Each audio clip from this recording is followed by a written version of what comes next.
छोटा बच्चा दिखाया जाता है जो कि अपने घर में अपनी डॉग के साथ खेल रहा था। वो फ्रिज से कुछ सामान निकालता है और उसे खाकर वो जमीन पर ही छोड़ देता है। और कुछ देर बाद उसकी माँ जब वहाँ पर आती है तो ये देखकर वो बहुत ज्यादा गुस्सा करने लगती है। वो उसे गालियाँ देती है और जमीन पर पड़ा हुआ सारा खाना उसे जबरदस्ती खिलाती है। इससे वो लड़का काफी ज्यादा रोने लगता है और वो घर से बाहर भाग निकलता है और अपने कुत्ते के घर में जाकर छुप जाता है ताकि उसकी माँ उसे न ढूंढ पाए। अगली सुबह जब उसकी आंखें खुलती हैं तो उसे अपनी माँ के हंसने की आवाज आती है और जब वहाँ पर वो देखने के लिए जाता है तब उसकी माँ उससे कहती है कि उसने उसके दोस्त को उससे छीन लिया है। ये सुनकर वो हैरान हो जाता है और तभी वो पेड़ की तरफ देखता है जहाँ पर उसके कुत्ते को उसकी माँ ने बुरी तरह स्टैप करके लटका रखा था। ये देखकर वो बहुत ज्यादा रोने लगता है और उसे अपनी माँ पर बहुत ज्यादा गुस्सा आ रहा था। उसके बाद हमें 20 साल बाद की कहानी दिखाई जाती है जहाँ हम उस लड़के को देखते हैं जो कि अब बड़ा हो गया था और वो एक हिचहाइकर बन गया था और वो इधर से उधर घूमा करता था क्योंकि अपने दोस्त की मौत के बाद वो घर छोड़कर भाग निकला था और अब उसने ठाना था कि वो अपनी माँ से मिलने के लिए जाएगा। इसलिए वो रोड के रास्ते अपने घर की तरफ निकल जाता है अपनी माँ से मिलने के लिए। उसी सड़क पर हम एक गाड़ी को देखते हैं जो कि एक खूबसूरत लड़की की थी और वो लड़की गाड़ी स्टार्ट करके रोड की तरफ निकल जाती है क्योंकि वो एक ट्रिप पर जा रही थी। दोस्तों, इस फिल्म में इस लड़के और लड़की का कोई नाम नहीं दिया गया है तो हम इस लड़के को हिच हाइकर और लड़की को ड्राइवर कहकर पुकारेंगे। हिच हाइकर कार से लिफ्ट मांगता है लेकिन कोई भी कार उसे लिफ्ट नहीं दे रही थी और हम हिच हाइकर के पास एक चाकू को भी देखते हैं जिसे वो बड़ी संभाल के रख रहा था। इससे हमें पता चलता है कि वो एक कातिल है और चाकू से उसने बहुत लोगों को मार रखा है। जब वो आगे बढ़ता है तो वहाँ पर उसे एक घर नजर आता है जहाँ पर दो बच्चे खेल रहे होते हैं और उनके माता पिता उन्हें खेलता हुआ देख रहे थे। हिच हाइकर देखता है कि वो फैमिली बहुत ज्यादा खुश है और वो रिग्रेट करता है क्योंकि उसे इतनी अच्छी फैमिली कभी नहीं मिली। वो ड्राइवर लड़की जब वहाँ से गुजर रही होती है तो वो हिच हाइकर को देखती है और वो अपनी गाड़ी रोककर उससे एक जगह का पता पूछती है। हिच हाइकर उससे कहता है कि वो भी वहीं पर जा रहा है और वो उसे रास्ता बता देता है और लड़की उससे कहती है कि अगर वो वहीं पर जा रहा है तो क्यों ना वो उसकी गाड़ी में बैठ जाए। हिच हाइकर उससे पूछता है कि वो अकेली लड़की है तो क्या उसे उससे डर नहीं लग रहा, तो वो उससे कहती है कि उसे वो एक अच्छा इंसान लग रहा है और उसे नहीं लगता कि वो उसे चोट पहुंचाएगा। ये सुनकर हिच हाइकर उसकी गाड़ी में बैठ जाता है और वो दोनों वहाँ पर जाने के लिए निकल जाते हैं। ड्राइवर उससे पूछती है कि वो वहाँ पर क्यों जा रहा है तो वो उससे बताता है कि बहुत साल पहले वो घर छोड़कर भाग गया था और उसे अपनी माँ की याद आ रही थी इसलिए वो अपनी माँ से मिलने के लिए जा रहा है। तब हिच हाइकर उससे पूछता है कि आखिर वो वहाँ क्यों जा रही है तो वो उसे कहती है कि कुछ पर्सनल रीजन है जिसकी वजह से वो वहाँ जा रही है। इधर हमें एक गाड़ी दिखाई जाती है जो कि जंगल के बीचों बीच थी और दो बच्चे नदी किनारे से जब फिशिंग करके आ रहे थे तो उन्हें वहाँ पर वो गाड़ी नजर आती है जिसे देखकर वो काफी खुश हो जाते हैं। लेकिन जब वो उसके पास जाते हैं तो उन्हें उसके अंदर दो लाशें मिलती हैं जिसे देखकर वो बहुत डर जाते हैं और तुरंत वहाँ से भाग निकलते हैं। इधर ये दोनों एक गैस स्टेशन पर रुकते हैं अपनी गाड़ी में गैस भरवाने के लिए। वो ड्राइवर लड़की अंदर जाती है कुछ सामान खरीदने के लिए और हिच हाइकर गाड़ी में ही बैठकर उसका इंतजार करता है। जब लड़की वहाँ पर आवाज लगाती है तो उसे वहाँ पर कोई भी नहीं दिखता लेकिन जब वो अंदर जाती है तो उसे वहाँ पर एक बूढ़ा आदमी नजर आता है जो कि उसे देखकर कहता है कि वो बहुत ज्यादा खूबसूरत है। तभी वहाँ पर शेरिफ आ जाता है जो कि हिच हाइकर को देखकर उससे पूछता है कि वो कहाँ से आया है तो हिच हाइकर उसे कोई भी जवाब नहीं देता।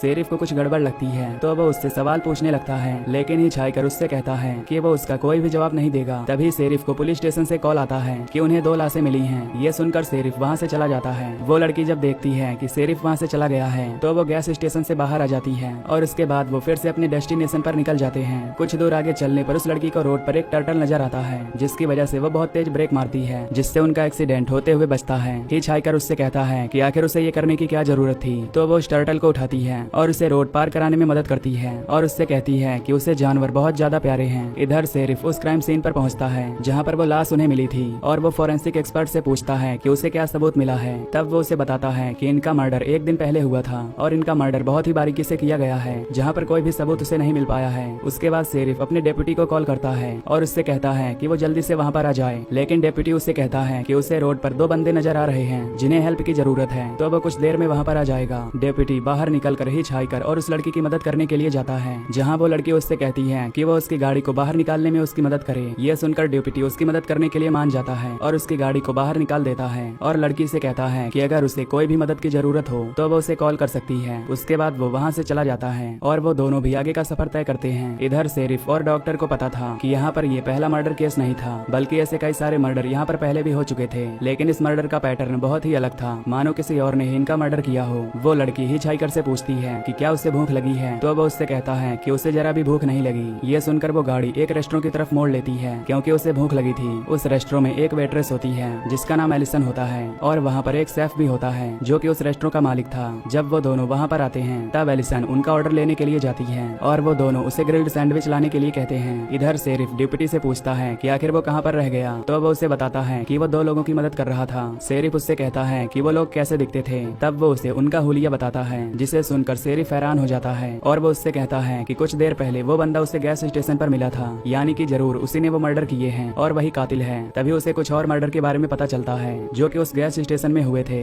और ये सुनकर वो ड्यूपिटी को वहाँ पर भेजता है और ड्यूपिटी को वहाँ पर उस बूढ़े आदमी की लाश मिलती है। शेरिफ उससे कहता है कि अब तो कंफर्म हो गया है कि ये मर्डर उस लड़के ने ही किया है, तो वो जल्दी से जाए और उन्हें पकड़ कर लाए। इधर वो दोनों जब रेस्टोरेंट में होते हैं तो वो लड़की वॉशरूम में जाती है, जहाँ पर वो सैफ को भी बुलाती है और सैफ जब वहाँ पर आता है तो वो उसको टच करने लगता है। तभी वो लड़की उस पर हमला कर देती है और उसे बुरी तरह पीट कर उसे जान से मार डालती है। वो याद करती है कि जब वो छोटी थी तो उसका पिता बचपन में उसके साथ यही हरकत करता था और उसके बाद से जब उसे कोई टच करता है तो उसे बहुत ज्यादा गुस्सा आ जाता था, इसीलिए वो उस इंसान को मार डालती थी। इससे हम जान पाते हैं कि उस गैस स्टेशन वाले बुढ़े को भी इसी ने मारा होगा, क्योंकि वो उसे गंदी नजर से देख रहा था। उसके बाद वो लड़की बाहर आती है और वो दोनों वहाँ से निकल जाते हैं। इधर गैस स्टेशन में शेरिफ उस फॉरेंसिक एक्सपर्ट को लेकर आता है, जहाँ पर जब वो उस बूढ़े आदमी की लाश को देखता है तो उसे बताता है कि किसी शार्प ऑब्जेक्ट से इसे बुरी तरह पीटा गया है, जिसकी वजह से उसकी मौत हो गई है। इधर ड्यूपिटी जब रोड पर जा रहा होता है तो वो उनकी गाड़ी को देख लेता है और वो उन्हें पीछा करके उन्हें रुकने के लिए कहता है, लेकिन वो लड़की ये बात जानती थी कि अगर वो रुक जाएगी तो वो पकड़े जाएंगे, इसीलिए वो तुरंत उसे चकमा देकर वहाँ से भाग निकलती है। हिचहाइकर उससे कहता है कि आखिर वो ये क्यों कर रही है। तब वो उससे कहती है कि वो बस चुप रहे और देखते रहे कि वो क्या करने वाली है। इधर वो वेट्रेस जब रेस्टोरेंट में अकेली होती है तो वो अपने मालिक को पुकारती है, लेकिन उसका मालिक उसे कोई भी जवाब नहीं दे रहा था। जब वो चेंज करने के लिए वॉशरूम में जाती है तो उसे वहाँ पर उसकी लाश मिलती है, जिसे देखकर वो जोर से चिल्लाती है और पुलिस को इस बारे में बता देती है। इधर उन दोनों को भागते हुए बरात हो गई थी और हिचहाइकर उससे कहता है कि अब पुलिस वाले गाड़ी लेकर उनके पीछे पड़ने वाले हैं, क्योंकि वो लोग यहाँ पर पेट्रोलिंग करेंगे और उन्हें यहाँ से बाहर नहीं निकलने देंगे। वो उसे कहता है कि अगर वो चाहे तो वो उसे यहाँ से बाहर निकाल सकता है, लेकिन वो लड़की किसी पर भी ट्रस्ट नहीं करना चाहती।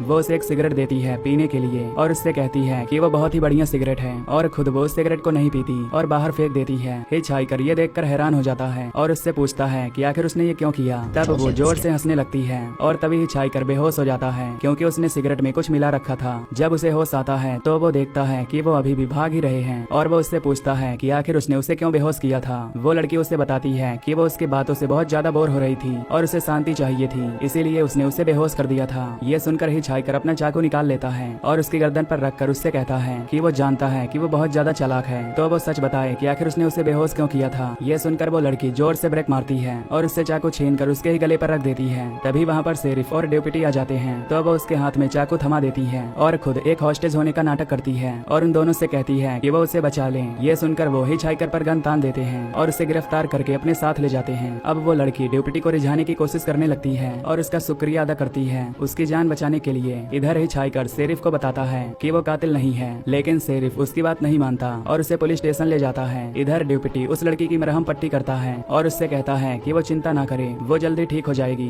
शेरिफ हिचहाइकर से पूछता है कि उसने ये सारे मर्डर कैसे किए थे, तो हिचहाइकर उसे कहता है कि असली कातिल वो लड़की है जो कि बाहर है, उसने ही इन लोगों को मारा है और वो बहुत ज्यादा शातिर है। लेकिन शेरिफ उसकी बातों का जरा भी विश्वास नहीं करता। वो शेरिफ को अपने जख्म दिखाता है और उससे कहता है कि लड़ते वक्त उस लड़की ने उसे वो जख्म दिए थे, लेकिन शेरिफ को लगता है कि वो झूठ बोल रहा है अपने आप को बचाने के लिए। डिप्टी उस लड़की से पूछता है कि आखिर वो यहाँ तक कैसे पहुँची, तो वो उसे बताती है कि बचपन में उसका पिता उसका शोषण किया करता था और वो अपने घर से भाग गई थी और उसने कुछ दोस्त बनाए थे जहाँ वो लोग भी उसका शोषण करना चाहते थे, पर वो ये बात जान गई थी कि वो सुंदर है और मर्द उसे पाना चाहते हैं, इसीलिए उसे मर्द जात से ही नफरत होने लगी। ये सुनकर शेरिफ समझ जाता है कि उन सारे लड़कों को उसी ने मारा है और वो उस पर हमला कर देता है, लेकिन वो लड़की उल्टा उसे ही पीटने लगती है। वो अपने हैंडकप से उसका गला दबा देती है, जिससे डेप्यूटी की मौत हो जाती है और उसके बाद वो अपने आप को छुड़ाकर वहाँ से भागने का सोचती है। इधर शेरिफ जब वो आवाजें सुनता है तो वो बाहर जाता है उसे रोकने के लिए, लेकिन तभी वहाँ पर हिचहाइकर आ जाता है जो कि शेरिफ को स्टैब करके जान से मार डालता है और ये देखकर वो लड़की उस पर गुस्सा करने लगती है और उससे कहती है कि वो उसका शिकार था। हिचहाइकर उससे कहता है कि इन लाशों को उन्हें ठिकाने लगाना पड़ेगा और जब वो उसकी गाड़ी की डिग्गी खोलता है तो उसके अंदर उसे उस फैमिली की लाश मिलती है, जिसे देखकर वो हैरान हो जाता है क्योंकि वो फैमिली उसे बहुत ज्यादा अच्छी लगी थी, लेकिन उस लड़की ने उन सबको जान से मार डाला था। वो ये समझ जाता है कि जब वो बेहोश हुआ था तो इसने उन सबको मार डाला था और वो उससे पूछता है कि आखिर उसने ये सब क्यों किया। वो लड़की उसे बताती है कि उसे खुश फैमिली देखकर अच्छा नहीं लगता, क्योंकि उसकी फैमिली कभी खुश नहीं रह पाई थी और वो नहीं चाहती थी कि और भी लोग खुश रहें। ये सुनकर हिचहाइकर उससे कहता है कि उसने बहुत ही गलत काम किया है। तभी वो लड़की उस पर गन तान देती है और उसे शूट करने लगती है, जिससे हिचहाइकर वहाँ से भाग निकलता है, लेकिन उसे एक गोली लग जाती है। उसके बाद वो शॉट गन लेकर उसका पीछा करती है उसे मारने के लिए, लेकिन हिचहाइकर बड़ी चालाकी से उसकी गाड़ी में बैठ जाता है और लड़की शेरिफ की गाड़ी उठाती है और उसका पीछा करने लगती लगती है। कुछ दूर आगे जाने पर हिचहाइकर देखता है कि उसकी गाड़ी का फ्यूल खत्म हो गया है, क्योंकि उसकी फ्यूल की टंकी लीक कर रही थी। तभी वो लड़की वहाँ पर पहुँचती है